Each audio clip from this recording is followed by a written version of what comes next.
আসসালামু আলাইকুম দর্শক, আমরা আজকে যাব গাজীপুর কৃষি গবেষণা ইনস্টিটিউটে। আমরা ঘুরে দেখব এবং আপনাদেরকেও দেখানোর চেষ্টা করব। তো চলুন শুরু করা যাক। দর্শক, আমরা আজকে যাত্রা শুরু করলাম গাজীপুর চৌরাস্তা থেকে। আমরা যাচ্ছি গাজীপুর কৃষি গবেষণা ইনস্টিটিউটে।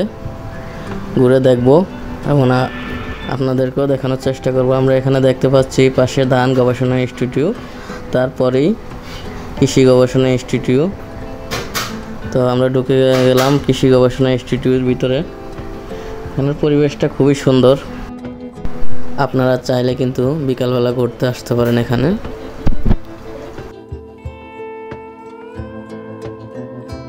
এখানে এসে দেখি আমরা বিশাল বড় বড় বেল। এটা দেখতে যদিও জাম্বুরার মতো, কিন্তু জাম্বুরা না, এটা অনেক একটা বেল। একটা মানুষের মাথা, দুইটা মানুষের মাথার সমান একটা বেল এখানে আমরা দেখতে পাচ্ছি। দর্শক, আমরা এখানে দেখতে পাচ্ছি কৃষিকাজে ব্যবহৃত যন্ত্রপাতি, যা দিয়ে কৃষিকাজ করা হয়। এর পাশে কিছু খালি জায়গা আছে।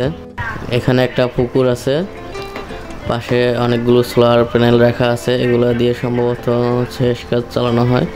এখানে গবেষণার জন্য ধান চাষ করা হয়েছে।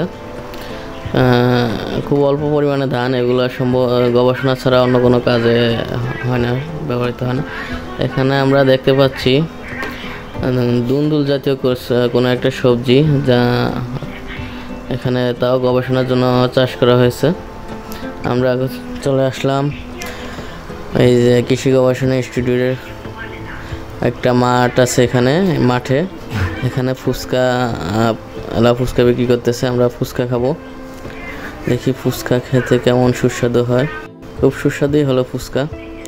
এখানে আমরা দেখতে পাচ্ছি কাঁঠাল গাছে কাঁঠাল ধরছে। খুব ছোট গাছে কাঁঠাল। এটা এর আগে আমি এত ছোট গাছে কাঁঠাল আর কখনো দেখি নাই।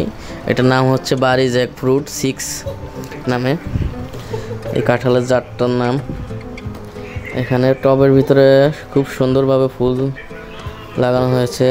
এটা কি যেন একটা গাছ। এই গাছে ছোট ছোট খেজুরের মতো ফল ধরছে। গাছটার নাম আমার জানা নেই। কেউ যদি জেনে থাকেন কমেন্ট করে জানিয়ে দিবেন। আমরা এখন বেরিয়ে যাচ্ছি কৃষি গবেষণা ইনস্টিটিউট থেকে। বেরোতে বেরোতে কিছু সৌন্দর্য উপভোগ করা গেল।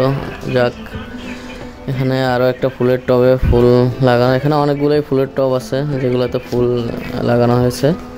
সাধারণত গরমকালে এত ফুল দেখা যায় না, এখানে অনেক ফুল দেখা যাচ্ছে। শীতে সাধারণত ফুল থাকে খুব, কিন্তু এখানে গরমেও খুব ফুল দেখলাম। আমরা বেরিয়ে আসলাম কৃষি গবেষণা ইনস্টিটিউট থেকে। এখন চলে যাব। তো আজকের ভিডিও এই পর্যন্তই। সবাইকে ধন্যবাদ।